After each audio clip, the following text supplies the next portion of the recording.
El mapa de Jesús, desde Belén hasta el cielo corría el año 5 a.C. En la humilde aldea de Belén, en un rincón olvidado de la antigua Israel, ocurrió el nacimiento que partiría la historia de la humanidad en dos mitades exactas. Esta no es la historia que te han contado. Es un recorrido geográfico, cronológico y profético por cada coordenada del ministerio terrenal de Jesús de Nazaret, desde la cueva oscura de su nacimiento hasta la montaña sagrada desde donde ascendió al cielo. El contexto: un mundo en tinieblas. Israel vivía aplastado bajo el puño de hierro del Imperio Romano, arrastrando 400 años de silencio profético. Sin voz divina, sin señal, solo la esperanza desesperada en un Mesías libertador. En ese escenario de opresión, una joven adolescente embarazada de 9 meses emprendió un peligroso viaje de 90 millas desde Nazaret hacia el sur. María no debería haber realizado ese trayecto en su estado, pero el emperador César Augusto había decretado un censo obligatorio que exigía a cada habitante registrarse en la ciudad de sus ancestros. José, descendiente del linaje real del rey David, debía ir a Belén. Así, mediante un decreto pagano, la soberanía de Dios movió las piezas de la historia para cumplir con precisión matemática la profecía del profeta Miqueas. El nacimiento. En la oscuridad de una cueva. Al llegar exhaustos a Belén, las contracciones se intensificaron. José tocó desesperadamente puerta tras puerta, pero la aldea estaba colapsada. La noche cayó sobre ellos en total desamparo, y se refugiaron en una cueva excavada en la roca, usada por los pastores para proteger a sus animales del frío. No fue un establo de madera pulida como reflejan las pinturas modernas. Fue la humildad y la oscuridad más absoluta de una gruta de piedra. Las primeras personas en recibir la noticia celestial no fueron reyes ni sacerdotes influyentes, sino pastores de los campos cercanos, considerados en esa época parias impuros y marginados sociales cuyo testimonio no tenía validez legal. Dios eligió a los rechazados para que fueran los primeros en adorar al Rey de Reyes. 40 días después, cumpliendo con las leyes de purificación, la familia subió al templo de Jerusalén. Llevaron como ofrenda 2 tórtolas, el sacrificio reservado para los que no podían costear un cordero. En los atrios del templo, el anciano Simeón tomó al bebé en sus brazos y pronunció una profecía gloriosa sobre la salvación de las naciones, pero luego advirtió a María con palabras que la marcarían para siempre. Una espada atravesará tu propia alma. Ella guardó esa sentencia en su corazón sin saber que su cumplimiento llegaría 33 años más tarde, al pie de una cruz ensangrentada. Herodes y los magos. La conspiración asesina. Tras la presentación en el templo, la familia se estableció temporalmente en Belén. Mientras tanto, desde Oriente irrumpió en Jerusalén un grupo de sabios, astrónomos y sacerdotes persas de alta alcurnia. No eran reyes y no llegaron la noche del nacimiento. Habían detectado una conjunción planetaria extraordinaria y habían caminado durante 2 largos años siguiendo la señal cósmica. Llegaron al palacio preguntando con inocencia: ¿dónde está el rey de los judíos que ha nacido? La pregunta desató el pánico en Herodes el Grande, un tirano moribundo, paranoico, que ya había ahogado a su esposa favorita y ejecutado a 3 de sus propios hijos por miedo al poder. Sabía que no tenía sangre real de David en sus venas. Herodes convocó a los principales sacerdotes para que le revelaran el lugar del nacimiento del Mesías. Respondieron al instante: Belén de Judea, a solo 10 kilómetros. Pero ninguno de esos líderes religiosos se molestó en caminar 2 horas para verificar el mayor milagro de su historia. Los magos extranjeros viajaron miles de kilómetros durante 2 años para adorar al Mesías. Los sacerdotes no caminaron 2 horas. Esa misma casta religiosa sería, 3 décadas después, la que lideraría el clamor para crucificarlo. Los sabios localizaron la casa donde vivía el niño, ya un infante de aproximadamente 2 años.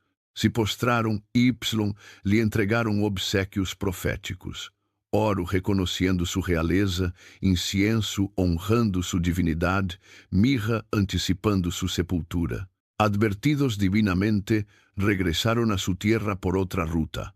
Al verse burlado, Herodes ordenó la ejecución inmediata de todos los niños menores de 2 años en Belén y sus alrededores. Un infanticidio brutal que destruyó decenas de hogares. La huida a Egipto y el regreso. Antes de que los soldados llegaran, un ángel despertó a José en mitad de la noche. Levántate, toma al niño y a su madre y huye a Egipto. El trayecto implicaba más de 400 millas por terrenos áridos. Una familia pobre jamás habría podido financiar semejante exilio, pero el oro entregado por los magos se transformó en el sustento que costeó el viaje, cumpliéndose la profecía: de Egipto llamé a mi hijo. Se refugiaron probablemente en Alejandría, donde existía una próspera comunidad judía. Pocos meses después, el juicio divino alcanzó a Herodes, quien falleció víctima de una enfermedad grotesca. Al recibir la confirmación de su muerte, José emprendió el regreso, pero al enterarse de que Arquelao, hijo de Herodes, gobernaba Judea y había comenzado su mandato masacrando a 3000 judíos en los atrios del templo, el ángel intervino de nuevo. Debían ir al norte, a Galilea. Así la providencia condujo a la familia hasta Nazaret, una aldea menospreciada de apenas 300 personas que no aparece ni una sola vez en el Antiguo Testamento. El escondite perfecto para el Mesías. Nazaret, el anonimato estratégico. Nazaret parecía aislada, pero escondía una posición estratégica.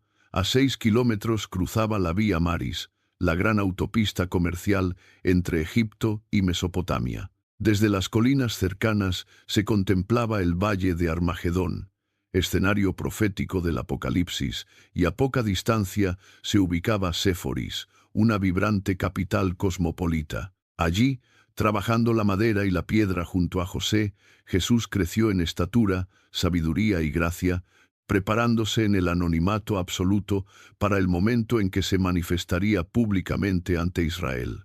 El bautismo y el ministerio. Al cumplir los 30 años, Jesús descendió al río Jordán, donde su primo Juan el Bautista proclamaba un mensaje de arrepentimiento. Al salir de las aguas, los cielos se abrieron, el Espíritu Santo descendió en forma de paloma, y la voz del Padre declaró: «Este es mi Hijo amado». Tras vencer las tentaciones de Satanás, durante 40 días de ayuno en el desierto de Judea, Jesús inició un ministerio itinerante que sacudiría las estructuras de la sociedad.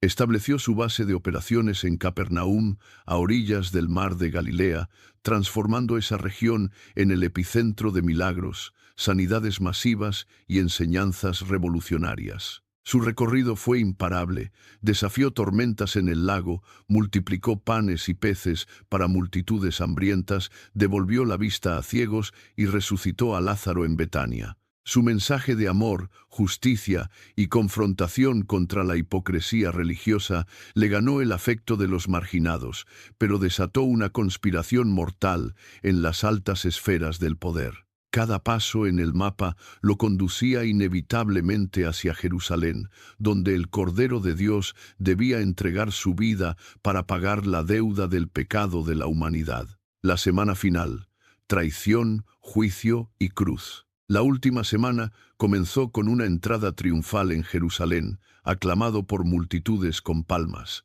Pero la misma ciudad que lo recibió con vítores lo entregaría pocas noches después. Tras la última cena, Jesús se retiró a orar en el huerto de Getsemaní, en las faldas del Monte de los Olivos. Allí, en una agonía tan intensa que su sudor se transformó en gotas de sangre, fue traicionado con un beso por Judas Iscariote y arrestado. Sometido a juicios ilegales y nocturnos, llenos de falsos testimonios, fue golpeado y humillado en las casas de Anás y Caifás. Al amanecer, las autoridades religiosas lo presentaron ante el gobernador romano Poncio Pilato, exigiendo su ejecución. Pilato cedió cobardemente ante la presión de la multitud que gritaba: «¡Crucifícale!». Jesús fue azotado con un flagelo que desgarró su carne, coronado de espinas en son de burla y obligado a cargar el madero por las calles hacia el Gólgota, el lugar de la calavera.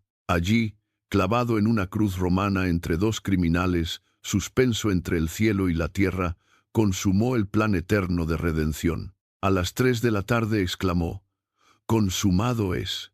Inclinó la cabeza y entregó su espíritu.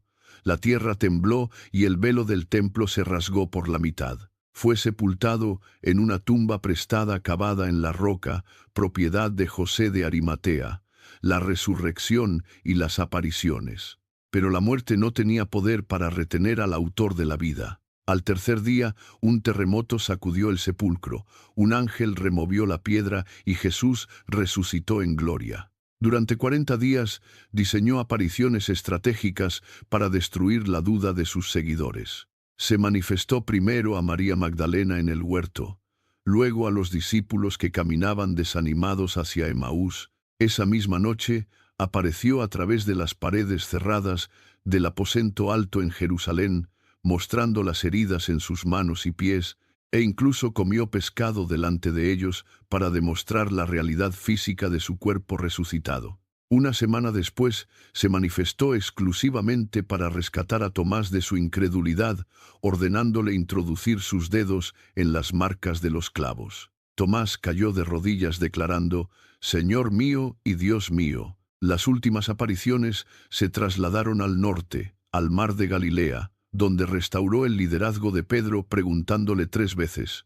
«¿Me amas?», y anticipándole el martirio que sufriría en su vejez. Finalmente, se apareció ante una multitud de 500 seguidores en una montaña de Galilea, un ejército de testigos que propulsó la expansión indetenible del cristianismo por todo el Imperio Romano. La ascensión, el final del mapa. La última coordenada nos lleva de regreso al Monte de los Olivos. Ante la mirada atónita de sus discípulos, Jesús ascendió visiblemente a los cielos hasta que una nube lo ocultó de sus ojos. Les dejó la promesa de que el Espíritu Santo descendería sobre ellos para investirlos de poder. 50 días después, en Pentecostés, esa promesa se cumplió y 3.000 almas se convirtieron en un solo día. Jesús caminó cada coordenada de este mapa, sufriendo el exilio, el desprecio, el dolor y la muerte por un solo motivo: pagar la deuda de nuestros errores y entregarnos el regalo de la vida eterna.